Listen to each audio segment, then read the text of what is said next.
12명의 사사 이후에 사사기서 17장부터 21장까지 사사기의 부록의 말씀을 함께 살펴보고 있습니다. 이 사사기서 부록의 말씀은 이스라엘의 왕이 없다라는 이 전제 속에서 사사기서의 전체의 특징을 보여주는 두 가지 사건을 우리에게 소개하고 있습니다. 첫 번째 세션은 종교적인 타락을 이야기하고 있는 사사기서 17장과 18장의 미가와 레인의 이야기, 또 오늘 본문이죠. 미가와 단지파의 이야기가 소개가 되고 있고, 두 번째 세션은 도덕적인 타락상을 보여주는 사사기서 19장 이후에 레인과 그 첩의 이야기, 또 베냐민 지파의 괴멸 이야기를 우리에게 소개를 하고 있습니다.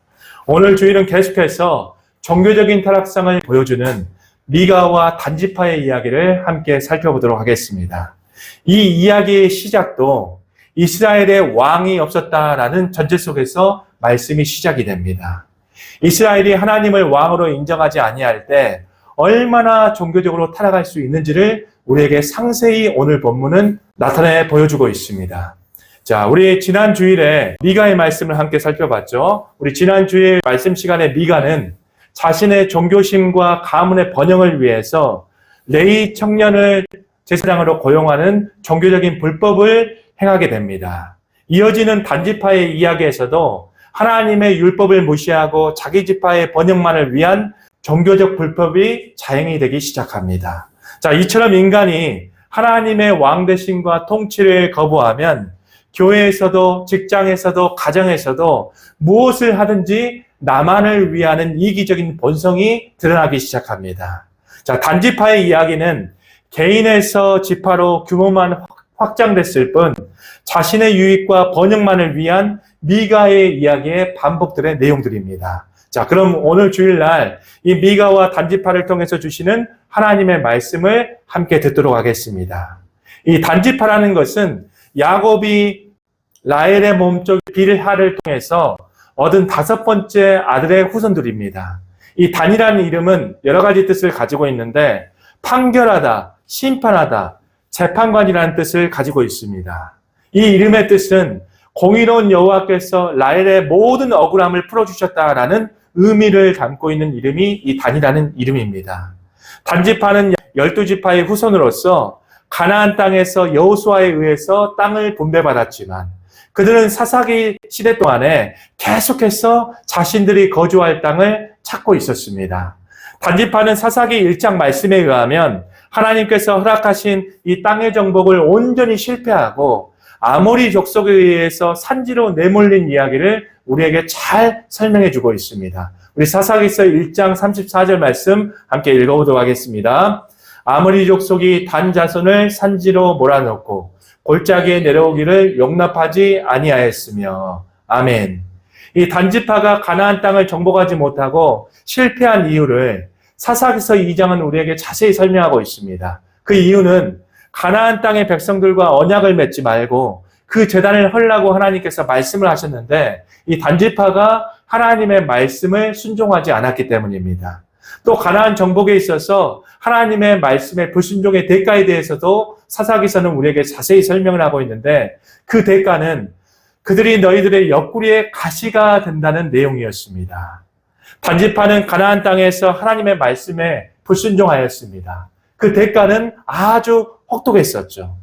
자, 단지파는 하나님께서 지정하신 땅에서 평지가 아니라 산지에 내몰려서 어려운 삶을 살았어야 했었습니다. 그리하여 단지파는 자신들이 살기에 안락하고 편안한 땅들을 물색하기 시작한 것입니다. 자, 그러나 이러한 단지파의 선택은 신앙적으로 옳은 선택이었는가? 이것을 우리 성도님들이 잘 살펴보셔야 됩니다. 하나님께서는 단지파에게 가나안 땅을 기업으로 분배해 주셨습니다. 이것은 각 지파들에게 허락하신 하나님의 고유한 선물이었습니다. 단지파는 가나안 땅에서 자신들의 불순종으로 인해서 땅 정복을 완수하지 못한 것을 반드시 먼저 회개해야 했었고 믿음으로 그 땅을 다시 점령해야 했었습니다. 만약 분배하신 땅을 점령하지 못한다 할지라도 불평과 희생을 감수해서라도 절대로 하나님이 주신 땅을 포기하지 않았어야 했었습니다. 그러나 단지파는 하나님을 왕으로 여기지 않고 자기 옳은 소견대로 살았기 때문에 하나님의 약속과 신앙을 저버리고 자신들의 번영과 이득만을 추구하면서 다른 땅을 찾기 시작한 것입니다. 자, 이러한 단지파의 모습을 통해서 우리는 첫 번째 하나님의 메시지를 들을 수가 있습니다. 첫 번째로 하나님께서 우리에게 주시는 메시지는 하나님과의 관계가 나의 삶의 태도를 결정한다는 것입니다. 자, 이스라엘은 하나님을 왕으로 여기지 않았습니다. 이스라엘이 하나님을 왕으로 여기지 아니하니까 인생의 목적과 방향을 상실하고 인생의 롤모델 없이 이리저리 방황하면서 무엇을 하든지 자기 자신의 이익만을 향하는 본성을 성경은 우리에게 잘 보여주고 있습니다. 오늘 본문에서도 단지파도 마찬가지입니다. 단지파 역시 하나님께서 허락하신 약속의 땅보다 자신들의 안위를 생각하면서 거주지를 옮기려 하는 시도를 보이고 있습니다. 자, 이처럼 사람은 본래 마음이 부패한 죄성을 가진 존재이기 때문에 하나님을 떠나게 된다면 반드시 자기 이익만을 생각하는 이기적인 본성을 추구하며 삶을 살게 되어 있다는 것입니다. 자, 왜 이러한 현상들이 발생하기 시작할까요? 왜냐하면 이 세상에서 하나님만이 선과 사랑의 근원이시기 때문입니다. 우리는 죄성으로 타락해서 빛과 사랑과 선이 우리에게는 하나도 없습니다. 우리의 빛과 선과 사랑은 오로지 하나님께로부터만 얻을 수 있는 것이기 때문에 하나님을 떠나게 된다면 선과 빛과 사랑 가운데 우리가 멀어지기 시작한다는 것입니다. 사람은 누구나 다 관계 속에서 살아가죠. 세상의 가족, 친구, 동료, 이웃관계가 우리의 모든 삶을 형성하듯이 하나님과의 관계는 우리의 마음, 우리의 생각, 우리의 태도를 결정하는 가장 깊은 근원이 되는 것입니다. 성경은 하나님과의 관계가 바로 서게 되면 삶 전체가 바른 길로 향하게 된다라고 말씀을 증거하고 있고, 하나님의 관계가 끊어지기 시작하면 이기심과 죄성이 우리를 지배한다라고 계속해서 성경은 우리에게 증거를 하고 있습니다. 사람이 하나님과 멀어진다는 것은 하나님께로부터 얻을 수 있는 선과 사랑과 멀어진다는 의미인 것입니다. 자, 하나님을 떠난 인간은 자기 자신이 선과 절대적인 기준이 되고 그 결과 탐욕과 교만과 이기심이 자연스러운 삶의 방향으로 흐르기 시작합니다. 자, 우리의 삶과 신앙을 살펴보면 이를 쉽게 확인해 볼 수가 있습니다. 내가 하나님과의 관계가 친밀해지면 우리 성도님들은 어떤 삶을 살게 되던가요? 나의 유익만 생각하는 본성에서 타자지향적인 이웃사랑의 삶을 반드시 살게 됩니다. 반드시 하나님 사랑은 이웃사랑으로 흘려지게 되어 있습니다. 이것이 하나님께서 창조하신 영적인 원리이기 때문입니다. 그러나 우리 성도님들, 내가 기도와 예배를 멀리하고 하나님의 관계에서 멀어지기 시작하면 어떤 현상이 내 삶 가운데 벌어지기 시작합니까? 먼저 나의 유익, 먼저 나의 이익, 먼저 나만을 생각하는 이기적인 삶의 태도가 우리 삶 가운데 생겨나기 시작합니다. 자, 교회 생활을 하면서도 오로지 나의 이익, 나의 유익만을 추구하는 삶을 살게 되고, 또 세상살이에서도 오로지 나의 안위와 나의 사익 추구가 우선되는 삶을 살게 된다는 것입니다. 자, 이렇게 내가 하나님과의 관계 유무에 따라서 삶을 살아가는 방향이 결정이 된다는 것입니다. 자, 하나님이 원하시는 삶은 어떤 삶일까요? 우리 안에 있는 죄의 본성을 넘어서서 하나님의 사랑 속에서 이웃사랑까지 흘려지는 삶을 하나님은 오늘도 원하고 계십니다. 우리 요한일서 4장 20절 말씀 함께 읽어보도록 하겠습니다. 누구든지 하나님을 사랑하노라 하고 그 형제를 미워하면 이는 거짓말하는 자니 보는 바 그 형제를 사랑하지 아니하는 자는 보지 못하는 바 하나님을 사랑할 수 없느니라. 아멘. 자, 우리 4장 20절 말씀에 함께 읽어본 것처럼 누구든지입니다. 목사든지 장로든지 어떤 기독교 집안에서 태어났든지 몇 년 동안 신앙생활을 했든지 누구든지 하나님을 사랑하노라 하고 이웃을 미워한다면 하나님을 사랑하는 사람이 아니다라는 것입니다. 하나님 사랑과 이웃 사랑은 서로 일치한다는 것을 성경은 우리에게 증거를 하고 있습니다. 하나님 사랑이 없는 이웃 사랑은 오래가지 못하죠. 결국 어떤 사랑이 되느냐? 조건부 사랑이 되기 시작합니다. 성령께서는 우리의 죄성의 본성을 변화시켜서 자기 중심에서 하나님 중심으로 우리를 변화시키고 하나님 중심에서 또 어떤 삶으로 변화를 시키느냐? 이웃사랑의 중심으로 바꾸시는 역사를 일으키시는 분이 바로 우리 안에 살아계신 성령님이십니다. 하나님만이 우리 삶의 모든 태도와 방향을 이웃사랑으로 바꾸시는 결정적인 근원이라는 것입니다. 자, 혹시 지금 예수님을 믿어도 내 유익과 이익만을 위해서 교회 안에서 세상 안에서 삶을 살아가시는 성도님들이 있다면 빨리 하나님과의 관계를 회복하셔서 자기 중심에서 하나님 중심의 이타적인 사랑의 삶으로 변화되는 삶을 사시기를 예수님 이름으로 축복합니다. 자, 단자손은 자신들이 거주할 땅을 살피러 정탐꾼 5명을 선발하여 파견했습니다.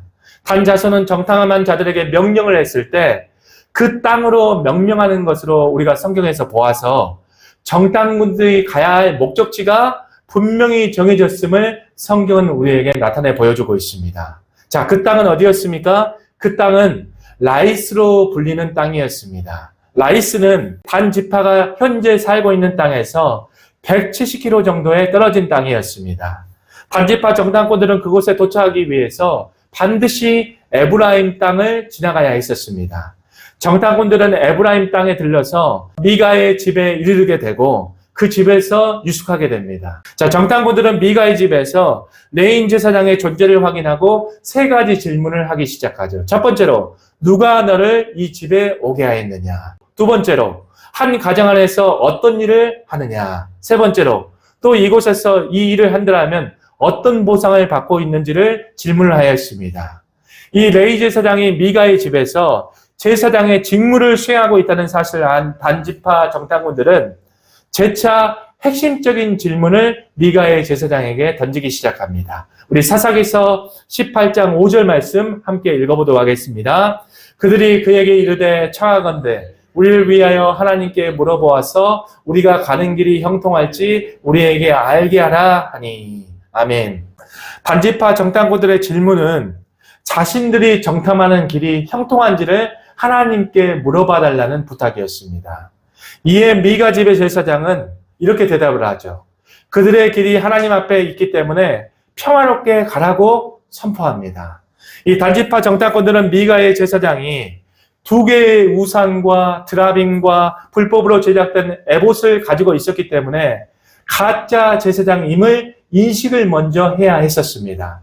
또 단지파 정탐꾼들은 미가의 집 제사장보다 이 미가의 집에서 가까운 실로로 가서 그 실로에서 하나님의 법궤와 제사장이 있었기 때문에 그곳으로 가서 하나님의 뜻을 물어보아야 했었습니다.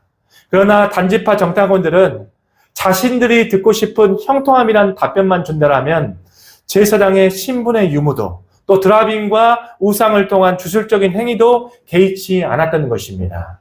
자, 이러한 단지파 정탐꾼들의 모습에서 우리는 두 번째 하나님의 메시지를 들을 수가 있습니다. 자, 두 번째로 하나님께서 우리에게 주시는 메시지는 내가 원하는 응답과 듣고 싶은 대답만을 구하는 신앙은 잘못된 신앙이라는 것입니다.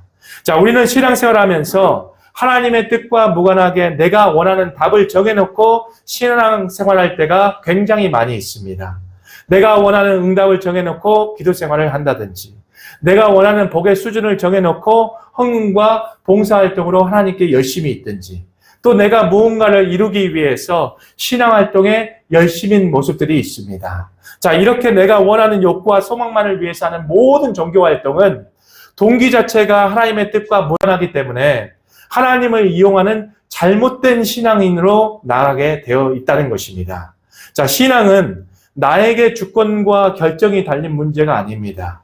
하나님의 뜻이 모든 것을 결정하고 우리는 그 하나님의 뜻을 따라서 순종하며 하나님을 신뢰하며 살아가는 것이 신앙생활이라는 것입니다. 자, 우리가 또 듣고 싶은 대답만을 구하는 신앙은 위험한 신앙의 모습들이라는 사실을 우리가 오늘 본문을 통해서 잘 알 수가 있습니다.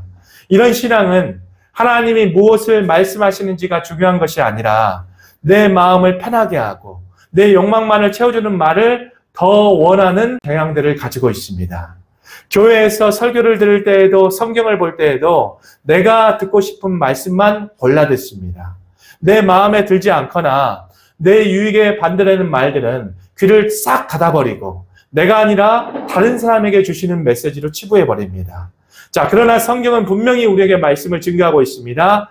이런 태도는 참된 신앙이 아니라 자기 중심적인 거짓 신앙으로 흘러가게 만든다라고 성경은 수없이 우리에게 경고를 하고 있습니다. 자, 이스라엘도 선지자들에게 자기가 듣고 싶은 대답만을 구할 때가 있었습니다. 우리 이사야서 30장 10절 말씀 함께 읽어보도록 하겠습니다. 그들이 선견자들에게 이르기를 선견하지 말라. 선견자들에게 이르기를 우리에게 바른 것을 보이지 말라. 우리에게 부드러운 말을 하라. 거짓되는 것을 보이라. 아멘. 이스라엘 백성들은 선지자들에게 하나님의 뜻보다 듣기 좋은 말, 위로가 되는 말만을 원했다는 것입니다. 그 결과 이스라엘은 어떻게 됐습니까? 심판과 멸망으로 이어져 간 모습들을 성경은 우리에게 자세히 나타내 보여주고 있습니다.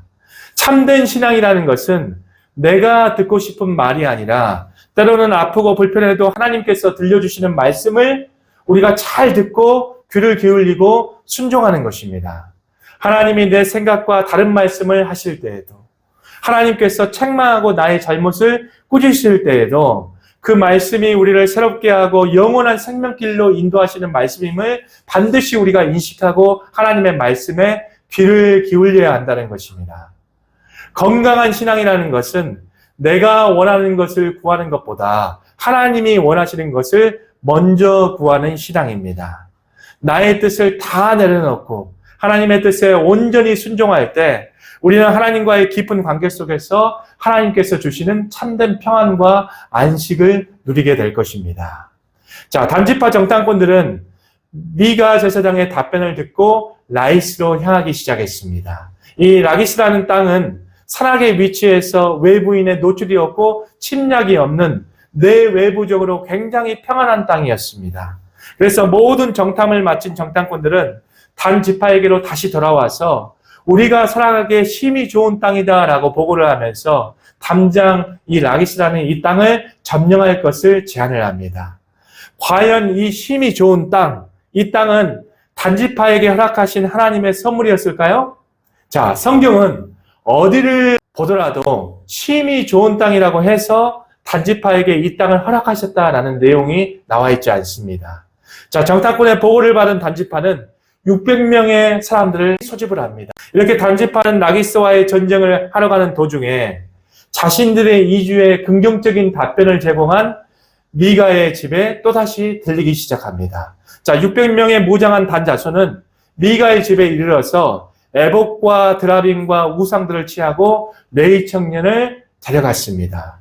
이 미가의 소유물을 취하고 라기스에 도착한 이 단지파는 그곳의 모든 주민들과 전쟁을 벌이면서 모두 죽이고 그곳에 있는 모든 것들을 불태웠습니다. 이것은 이방 민족이 행하던 행위였는데 바로 하나님께서 선택하신 이 지파가 지금 이러한 모습들을 행하고 있습니다. 이 단지파는 라기스의 전령을 모두 마치고 이곳을 자신들의 조상의 이름을 따라서 단이라 명명을 하였습니다. 자, 단지파는 이 지명을 변경하는 방식으로 자신들의 정통성을 지지받으려 한 것입니다. 그러나 성경은 이 장소가 라기스였다는 것을 분명히 우리에게 밝히고 있다는 것입니다. 우리 사사기서 18장 29절 말씀 함께 읽어보도록 하겠습니다. 이스라엘에게서 태어난 그들의 조상 단의 이름을 따라 그 성읍을 단이라 하니라. 그 성읍의 본 이름은 라이스였더라. 아멘. 성경은 이 라이스라는 땅은 바로 하나님께서 허락하신 땅이 아니었다는 것을 우리에게 보여주고 있습니다. 이렇게 라이스라는 땅을 단으로 개명한 것은 하나님의 뜻과 섭리가 아니라 단지파의 자의적인 일이라는 것을 우리에게 분명히 꼬집고 있다는 것입니다. 단 자손은 라이스에서 자신들이 탈취하는 우상들을 신당에 세우고 데려온 레이 청년을 단지파의 제사장으로 임명하였습니다. 이 레이 청년의 후손들은 훗날 라이스가 점령을 당할 때까지 계속해서 제사장직을 승계하기 시작합니다. 또 단 자손은 하나님의 집 실로가 있음에도 불구하고 자신의 지파용 신당에서 미가가 만든 조각용 우상을 두고 자기를 위해서 계속해서 우상 숭배하는 우를 범하기 시작합니다. 자, 이렇게 종교적인 불법을 행한 단 자손의 행동들은 훗날 무엇으로 이어지게 될까요? 단 성읍은 이제 분열왕국 시대에 북이스라엘 예로보암 왕이 제작한 금 우상 신상을 숭배하는 장소가 바로 이 단이라는 장소가 되는 것입니다. 자, 우리는 이 단지파의 타락의 모습을 보면서 하나님의 세 번째 메시지를 들을 수가 있습니다. 자, 셋째로 하나님께서 우리에게 주시는 메시지는 나 자신을 위한 신앙은 우상 숭배가 된다는 것입니다. 자, 미가의 종교적인 불법으로 시작된 우상 숭배가 한 지파를 넘어서 분열왕국 시대에 이스라엘 전체의 금송아지 우상 숭배로 확대되는 비극을 초래하기 시작합니다. 자, 이 모든 우상 숭배의 본질에는 나를 위하여, 우리를 위하여라는 본질의 목적이 있었다는 것입니다. 자, 우리는 과거 시대처럼 어떤 우상의 형태를 숭배하거나 지금은 절하지 않습니다. 그러나 우리가 어떤 우상 숭배의 겉모양을 숭배하고 절하지 않고 있는다 할지라도 모든 신앙 활동에 나 자신을 위한 목적이 있다면 이것이 오늘날 현대판 우상 숭배라는 것을 우리 성도님들이 반드시 인식하셔야 합니다.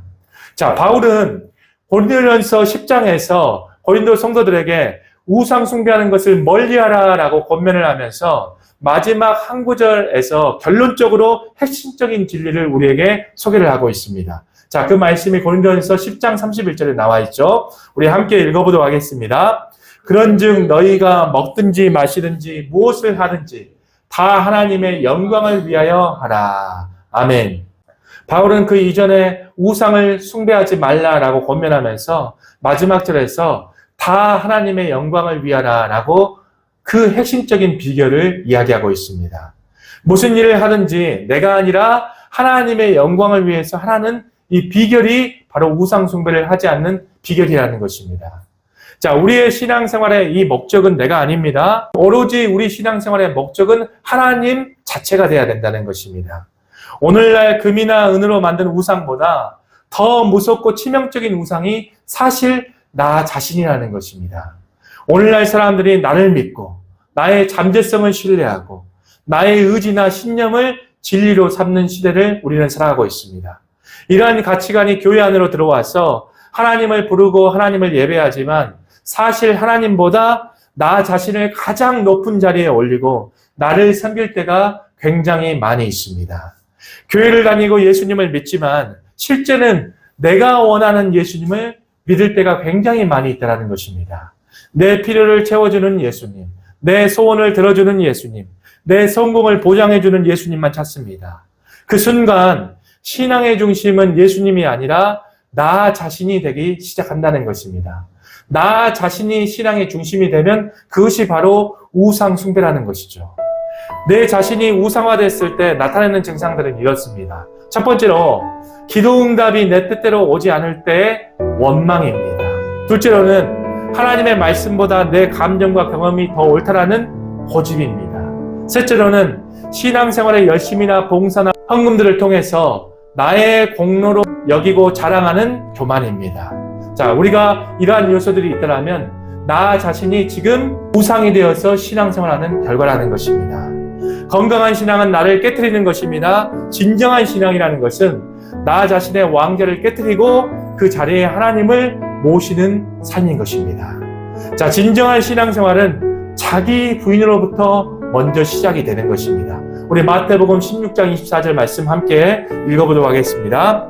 이에 예수께서 제자들에게 이르시되 누구든지 나를 따라오려거든 자기를 부인하고 자기 십자가를 지고 나를 따를 것이니라. 아멘. 내 자신이 우상이 된 신앙은 결국 나 자신을 파멸로 이끌지만 십자가 앞으로 나아가서 나 자신을 부인하는 신앙은 반드시 하나님의 신앙의 아름다운 열매를 맺기 시작합니다. 내가 중심이 되지 않고 하나님을 중심으로 모실 때 우리는 참된 신앙생활을 영위할 수 있습니다. 우리 성도님들께서 늘 나라는 우상을 깨뜨리시고 하나님을 내 중심에 모시는 참된 신앙생활로 나아가시기를 예수님 이름으로 축복합니다.